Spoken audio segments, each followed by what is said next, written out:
રાજ્યના તમામ નાગરિકોને વિનંતી છે કે કોઈ બી પ્રકારની પેટ્રોલ ડીઝલને લઈને સોશિયલ મીડિયા હોય કે વોટ્સએપના માધ્યમથી કે કોઈ બી ઓફિશિયલ જાણકારી વગર કોઈ બી પ્રકારની આ અફવાઓમાં આવીને ભાગદોડ કરવાની કોઈ બી પ્રકારની જરૂરિયાત નથી.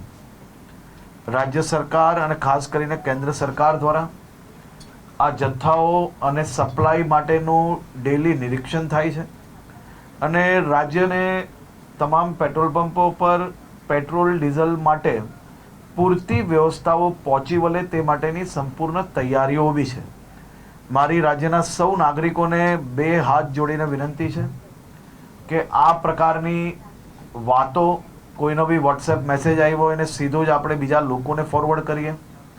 કોઈ બી પ્રકારની જાણકારી વગર, સંપૂર્ણ માહિતી વગર પોસ્ટ મૂકીને આપણે આપણી જોડે જોડે હજારો લોકોને કારણ વગરના એમનો સમય વેડફીએ અને સાથે સાથે કોઈ બી પ્રકારે શહેરમાં કે રાજ્યમાં આ પ્રકારની ખોટી માહિતીઓ ફેલાવનાર લોકો પર બી આવનારા દિવસોમાં કડક પગલાં ભરવામાં આવશે. ખાસ કરીને વિનંતી છે કે કોઈ ચિંતા કરવાની આવશ્યકતા નથી. પેટ્રોલ ડીઝલ સંપૂર્ણપણે બધા જ પેટ્રોલ પંપ પર મળી રહે તે માટેની વ્યવસ્થાઓને ખાસ કરીને મુખ્યમંત્રી શ્રી બી દર 2 દિવસે એનો રિવ્યૂ લઈ રહ્યા છે અને ભારત સરકારમાંથી બી તમામ મંત્રાલયો આ બધા જ વિષયોમાં રેગ્યુલર રિવ્યૂ એમનું લઈ રહ્યા છે.